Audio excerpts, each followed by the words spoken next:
여러분, 국가적인 대형 프로젝트나 국제적인 행사, 즉 올림픽이나 월드컵 등의 이런 행사가 개최될 때 홍보대사를 선정하든지 홍보 영상을 만듭니다. 그렇게 홍보대사나 홍보 영상을 만들 때 주인공들은 주로 어떤 사람들이 발탁될까요? 우리처럼 그저 평범한 보통의 사람들입니까? 아니면 전 세계적으로 인지도가 있는, 인기 있는 사람들입니까? 2018년 2월 9일부터 17일 동안 평창에 동계올림픽이 시작되죠. 우연히 제가 홍보 영상을 보니까 그 영상의 주인공들은 김연아 선수도 있고 대통령도 나와서 홍보하는 것을 보았습니다. 시나 군에서도 지역 축제나 행사를 개최할 때 보면 어떤 유명한 사람들을 초청하고 섭외했느냐에 따라서 그 축제나 행사의 격이 달라지는 것이죠. 우리는 지금 누가복음을 통해 인류 구원 프로젝트를 진행하고 계시는 하나님을 보고 있습니다. 주의 길을 예비하는 자로서 세례 요한이 발탁되었고 천사 가브리엘이 제사장 스가랴를 방문하여 이 사실을 알립니다. 그리고 오늘 본문에서는 드디어 인류 구원 프로젝트의 주인공이라 할 수 있는 예수님께서 어떻게 탄생되는지 우리에게 알려줍니다. 여러분, 인류 구원 프로젝트의 주인공이 예수님이라는 것은 너무나 당연하죠. 하나님의 아들인 예수님께서 주인공이라는 것은 너무나 당연합니다. 다른 그 어떤 인간이 그 역할을 맡을 수가 없습니다. 하지만 성경을 읽어보면 예수님의 탄생과 구속 사역에 놀라운 두 가지 반전이 숨겨져 있는 것을 발견할 수가 있어요. 첫 번째 반전은 인류 구원을 위한 방법이 십자가라는 사실입니다. 그때나 지금이나 구원자, 메시아라고 하면 위대한 정치 지도자나 장군 등을 연상합니다. 특히 유대인들은 BC 586년에 바벨론에게 멸망한 이후로 거의 600여 년 동안 여러 나라의 지배를 받다가 지금은 로마의 다스림을 받고 있어요. 이런 그들에게 구원이란 무엇을 생각했습니까? 누구나 다 로마에서 해방되는 것을 생각하는 것이죠.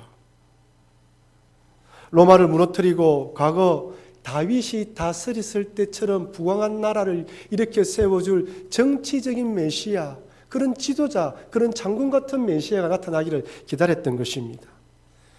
이런 기대에 부응하듯 예수님께서 혜성처럼 등장했습니다.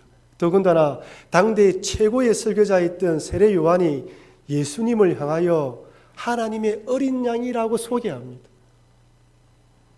예수님 자신도 하나님의 아들임을 증명하듯 능력과 기적을 행합니다. 그 어떤 병을 가졌던, 그 어떤 어려움이 있던 예수님께로 나오면 모든 병이 치유받았습니다. 귀신들은 어떻게 했습니까? 예수님의 존재, 예수님의 등장만으로 벌벌 떨었고 예수님의 말 한마디에 꼼짝도 하지 못하고 떠나가 버렸습니다. 무리를 걸어오시고 물고기 2마리와 떡 5개로 남자만 5,000명을 먹이시고도 12강조리가 남는 역사를 베풀어 주셨어요. 특히 예수님의 가르침에는 그 당시 종교 지도자들에게는 찾아볼 수 없던 권위와 능력이 있었습니다. 지혜도 얼마나 뛰어난지 꼬투리를 잡기 위한 종교 지도자들의 질문에도 막힘없이 대답합니다. 그런데 이 예수님께서 십자가에 달리십니다.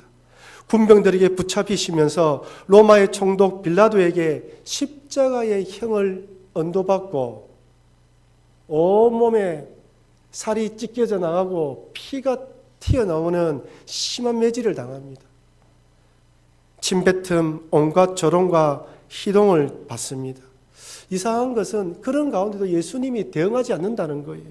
더 이상 귀신을 쫓아내던 능력도, 죽었던 나사로를 살리셨던 기적도 행하지 않으시고 마치 죄인인 것처럼 내가 죄인이 맞다는 듯이 매를 맞고 십자가에 달립니다. 그리고 돌아가셨습니다. 모든 것이 끝났습니다. 그 어느 누구도 죽음을 이길 수 있는 사람이 없었기에, 죽음을 이겼던 사람이 없었기에 예수님을 따랐던 제자들도, 멀리서 이 광경을 지켜보았던 사람들도 모든 소망이, 희망이 끊어진 것으로 생각하고 제 갈 길로 다 갑니다. 분명히 숨이 끊어졌어요. 로마의 군병이 예수님이 죽었는지 확인하기 위해서 창으로 옆구리를 찔렀는데 피와 물이 나왔다고 성경은 기록하고 있습니다. 그런데 그렇게 죽었던 예수님이 3일 만에 부활하셨습니다. 죽음을 이기는 대반전이 일어난 것이죠. 사람들은 로마에서 해방시키고 경제적 어려움을 해결해 주시고 질병의 고통에서 구원해 줄 메시아, 정치적인 메시아, 세속적인 구원자를 원했지만 하나님은 죄와 사망의 근세를 깨뜨리고 죽음에서 건져줄 그런 메시아를 보내주셨습니다. 한번 태어났으면 반드시 죽어야 하는 인생들을 천국으로 인도하기 위해서 하나님의 아들을 내 죄 대신 십자가에 달려 돌아가시게 하고 이 예수님을 믿는 모든 사람들을 구원하기로 계획하신 것이죠. 그래서 십자가에는 하나님이 인간을 구원하기 위한 하나님의 지혜가 담겨 있었기 때문에 대반전이 일어난 것입니다. 어떤 사람들은 예수님을 믿는 것, 예수님을 구주로 믿으려는 것이 이 땅에 살아가는데 필요한 소원을 들어주거나 눈앞에 닥친 문제들을 해결해 주는 그런 신 정도로 생각합니다. 알라딘의 램프 요정 지니 정도 생각하는 것이죠. 혹시 여러분들도 오늘 이 자리에 나와서 예수님을 믿는 이유가 내 인생의 이런저런 문제, 이런 것들을 해결하기 위한 그런 의도로 오신 것은 아닙니까? 하지만 하나님께서 예수님을 이 땅에 보내신 목적은 죄와 사망에서 구원하여 영원한 생명, 하나님의 영광의 나라에 들어가도록 하기 위해서 예수님을 이 땅에 보내셨습니다. 그래서 누구든지 이 질문에 대답을 해야 됩니다. 요한복음 11장 25절 26절 말씀입니다. 같이 한번 읽어보겠습니다.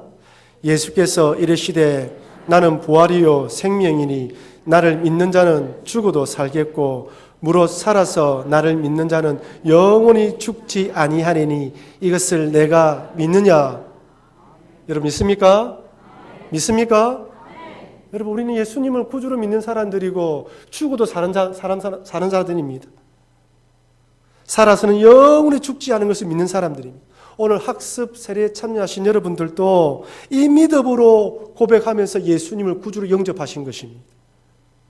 혹시 여러분 가운데 이 질문에 확실한 대답을 하지 못하신 분이 계신다면 예수님을 구주로 영접하시길 바랍니다. 아울러 또한 확실하지 못한다면 교육자든 주변 사람들에게 예수님을 영접하는 이유가 무엇이고 목적이 무엇인지 어떻게 영접하는지 물으십시오.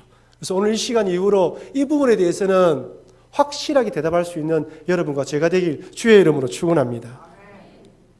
오늘은 추수감사절입니다. 추수감사절의 유래는 초막절에서 찾아볼 수 있고 청교도들의 신앙에서도 엿볼 수 있습니다. 17세기 신앙의 자유를 찾기 위해서 메이플라워를 타고 미국으로 건너온 102명의 청교도들, 오직 신앙의 자유를 위해 65일의 긴 항해 끝에 신대륙에 도착했지만 그들을 기다리는 것은 배고픔과 추위와 고통이었습니다. 질병이었습니다. 지난번에도 한번 인용했지만 청교도 중에 한 사람이었던 브래드 포드의 일기에는 이렇게 적혀 있습니다. 12월에 혹한의 추위가 계속되고 있다. 한 조각의 빵도 한 알의 옥수수도 없다. 풀과 나무 열매, 해초와 들짐승으로 연명하고 있다. 오늘도 39번째의 친구를 하나님께 보냈다. 절박한 환경 속에 살아남은 자들은 그 해에 씨앗을 뿌렸지만 첫 해의 수확은 형편없었다고 합니다. 하지만 그들은 그렇게 추수한 알곡을 하나님 제단에 바치면서 눈물로 감사 예배를 드렸다고 합니다. 여러분 그 배를 타고 신대륙으로 올 때 하나님만을 믿겠다, 신앙의 자유를 찾아와서 오겠다고 생각하면서 넘어왔지만 그 땅에 도착하면 하나님께 도와주시지 않겠나라는 기도도 있지 않았겠습니까? 이렇게 고난을 당하고 배고픔을 당하고 어려움을 당할 것이라고 생각하지 않았을 것입니다. 39번째의 친구를 보내고 40번째의 친구를 또 보냈는지 알 수는 없습니다. 도저히 감수할 수 없는 상황 가운데에 그래도 예수님을 구주로 믿게 되었다는 것, 하나님을 마음껏 찬양할 수 있다는 것, 그것에 감사하면서 첫 번째 추수감사절을 보낸 것입니다. 추수감사절의 예배는 풍족한 수확 후에 감사함이 아니라 그럼에도 하나님께서 나와 함께 하신다, 하나님께서 우리를 인도하신다, 베풀어 주신 은혜에 감사의 고백으로 드리는 날이 바로 추수감사절입니다. 이런 신앙이 있을 때 그 어떤 처지에 있든지 하나님께 감사할 수 있는 것입니다. 올 한 해를 돌이켜보면서 아마 우리 성도님 여러분 각자의 삶 가운데에 복되고 기쁘고 좋고 자랑할 만한 일들보다는 힘들고 어렵고 괴롭고 눈물 짓는 일들이 많았을 수도 모르겠습니다. 하지만 우리가 예수님을 구주로 믿고 예수님 안에서 구원받은 것에 감사를 한다면 오늘 이 자리에서 예배드리고 있는 그 자체만으로도 하나님께 감사할 수 있는 것이죠. 알다시피 우리 교회적으로도 힘든 시간을 보내고 있고 나라적으로도 힘든 시간을 보내고 있습니다. 그러나 이렇게 예배드릴 수 있다는 자체만으로 하나님께 영광 돌리시고 감사하시는 여러분과 제가 되기를 바랍니다. 여러분 1년에 이렇게 한번 11월 달에 감사달을 정해서 올 한 해 동안 힘들지만 내 가정, 직장, 우리 자녀, 주변의 사람들에게 일어난 그래도 감사할 것들을 기억하면서 한 해를 마무리할 때 또 새로운 한 해를 기쁨으로 맞이할 수 있습니다. 두 번째 반전은 하나님의 아들인 예수님께서 너무나 평범한 마리아에게서 태어났다는 사실입니다.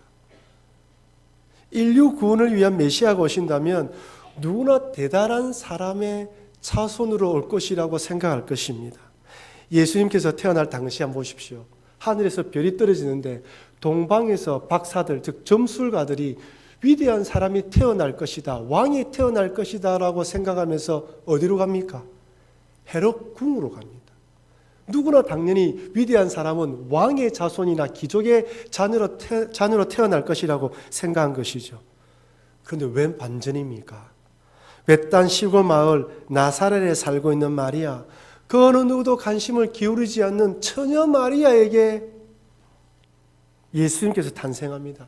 저는 정말 궁금했습니다. 왜 하필 마리아일까? 그 많고 많은 사람들 가운데 하나님이 마리아를 선택한 이유가 무엇일까? 그녀의 신앙에 대해서 성경은 전혀 언급하고 있지 않습니다. 주의 길을 예비하는 세례 요한을 보낼 때는 그의 부모의 신앙이 어땠는지 성경 언급합니다. 누가복음 1장 6절을 보십시오. 다 같이 한번 읽어볼까요? 이 두 사람이 하나님 앞에 의인이니 주의 모든 계명과 규례대로. 아멘이죠. 주의 길을 예비하는 세례 요한의 부모님이 되려면 의인이어야 되고 주의 모든 계명과 규례대로 흠이 없이 행하는 사람이어야 됩니다. 그렇다면 하나님의 아들을 임신할 여인이라면 이들보다 신앙이 좋아야죠. 성경에 기록되어 있지 않아요. 그렇다면 왜 하나님께서 마리아를 선택하신 것일까요? 이것을 밝히기 위해서는 먼저 구약 성경의 메시아 예언에 관한 것을 살펴보아야 합니다. 구약 성경에 나타나 있는 메시아에 대한 예언을 살펴보면 크게 두 가지로 요약되는 것을 볼 수 있어요. 첫 번째는 다윗의 자손으로 태어나야 합니다. 예레미야 23장 5절 말씀 같이 읽어볼까요? 여호와의 말씀이니라 보라 때가 이르니 내가 다윗에게 한 어려운 가지를 일으킬 것이라. 그가 왕이 되어 지혜롭게 다스리며 세상에서 정의와 공의를 행할 것이며. 다윗에게 한 어려운 가지가 된다고 되어 있죠. 창세기 49장 10절입니다. 같이 읽어보겠습니다. 규가 떠나지 아니하기를 실로가 오시기까지 이르니 그에게 모든 백성이 복종하리로다. 아멘. 여기서 규라는 말은 막대기 지팡이를 의미하는 말로서 왕권 통치자들이 가지고 있는 작은 지팡이, 이것을 의미합니다. 규가 유다를 떠나지 않는다는 말은 유다 지파가 왕권을 계속해서 계승한다는 말이죠. 첫 번째는 다윗의 자손으로 와야 됩니다. 두 번째는 처녀에게서 태어나야 합니다. 이사야 7장 14절 같이 읽어볼까요? 그러므로 주께서 친히 징조를 너희에게 주실 것이라. 보라, 처녀가 잉태하여 아들을 낳을 것이요 그의 이름을 임마누엘이라 하리라. 아멘. 여기서 처녀란 남자를 알지 못하는 여인입니다. 여러분, 처녀가 임신한다. 갓 결혼한 부부가 아기를 가지기 원합니다. 또한 아기를 가지기 원하는 부부에게 임신의 소식은 축복이고 기쁜 소식이지만 처녀가 아이를 가지는 것은 기쁜 소식이 아니에요. 불행이고 저주고 창피스러운 일이고 수치스러운 일이죠. 그 당시에 간음죄로 돌에 맞아 죽을 수도 있습니다. 그런데 오늘 본문을 보면 하나님의 보냄을 받은 가브리엘 천사가 마리아를 찾아가면서 이렇게 말합니다. 누가복음 1장 30절입니다. 천사가 이르되 마리아여 무서워하지 말라. 내가 하나님께 은혜를 입었느니라. 보라, 내가 잉태하여 아들을 낳으리니 그 이름을 예수라 하라. 하나님의 은혜를 입었는데 처녀가 임신합니다. 하나님의 복을 받았는데 남자를 알지 못하는 처녀가 임신을 해요. 이것이 은혜입니까? 이 당시 마리아는 요셉과 정혼한 사이입니다. 오늘 본문에서는 약혼이라고 표현되어 있지만 유대인들의 결혼 의식에 비추어보면 정혼이에요. 유대인들은 아이들이 어릴 때 부모들끼리 우리 서로 결혼시킵시다라고 약속한답니다. 이것을 약혼이라고 이야기를 해요. 그리고 남자아이는 12세, 만 12세, 여자아이는 만 13세 이상이 되면 그 이후로 양부모가 여전히 괜찮으면 두 아이를 정혼시킵니다. 즉 약혼하는 것을 확인하는 것이죠. 이때 남자는 신부 집에 결혼 지참금을 지불하고 자기 집으로 돌아갑니다.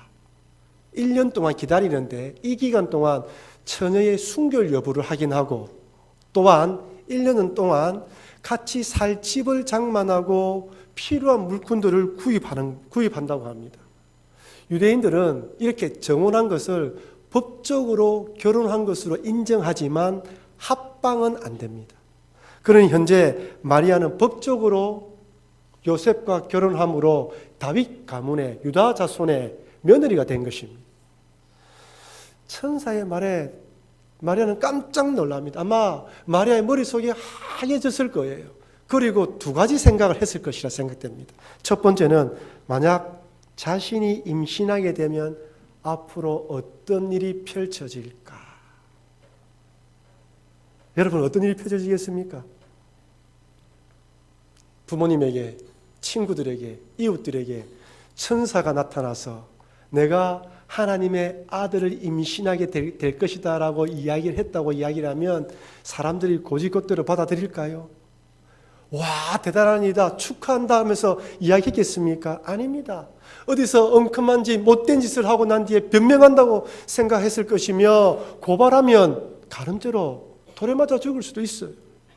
이 사실이 요셉에게 알려진다면 파혼으로 끝나는 것은 기정사실이죠. 또 어떤 생각을 했을까요? 어떻게 처녀가 아이를 가질 수 있을까? 그래서 마리아가 천사에게 이렇게 묻습니다. 누가복음 1장 34절입니다. 마리아가 천사에게 말하되 나는 남자를 알지 못하니 어찌 이 일이 있으리이까? 그러자 천사가 이렇게 대답합니다. 1장 35절 37절 같이 읽어보겠습니다. 천사가 대답하여 이르되 성령이 네게 임하시고 지극히 높으신 이의 능력이 너를 덮으시리니 이러므로 나실 바 거룩한 이는 하나님의 아들이라 일컬어지리라. 보라, 내 친족 엘리사벳도 늙어서 아들을 배었느니라. 본래 임신하지 못한다고 알려진 이가 이미 6달이 되었나니 대저 하나님의 모든 말씀은 능하지 못하심이 없느니라. 아멘. 여러분, 누가복음을 기록한 누가의 직업이 무엇입니까? 의사입니다. 의사인 누가는 생물학적으로 여자 혼자서 아이를 가질 수 없다는 것 사실을 누구보다 정확히 알고 있는 사람이에요. 하지만 그는 또한 하나님의 모든 말씀은 능하지 못하심이 없다는 사실도 믿었습니다. 자연 질서보다, 의사로서의 전문적인 소견보다 하나님의 능력과 일하심을 더욱 신뢰하는 것, 이것이 바로 그리스도인이 가지는 믿음이라는 겁니다. 누가는 마리아의 잉태를 지극히 높으신 이의 능력이 덮은 결과로 설명합니다. 여기서 덮다라는 헬라어의 뜻은 그늘을 지우다, 역사하다는 뜻을 가졌고, 구약 성경에서는 이 단어가 하나님의 임재의 상징인 구름이 성막의 성전에 가득 임할 때 그때 덮었다는 표현입니다. 그러니 하나님의 능력이 마리아를 덮는 순간 마리아의 자궁 안에 하나님의 아들인 예수님께서 그 안에 들어가신 거예요. 제가 젊었을 때 이 성경을 잘 모를 때 어떤 생각을 했냐면 저는 그런 생각을 했습니다. 하나님이 마리아의 난자의 어떤 핵분열, 세포분열을 일으키셔서 그렇게 임신한 것은 아닐까. 이렇게 생각한다면 무엇이 문제냐면, 그러면 마리아의 난자를 통해서 태어났기 때문에 원죄가 그대로 물려받는 거예요.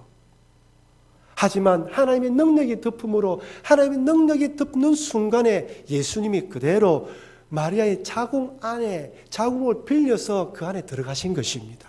그러니 마리아의 몸을 입고 태어났지만은 아담의 원죄와는 상관없는, 죄와는 상관없는 그런 하나님의 아들로 이 땅에 태어나신 것이죠.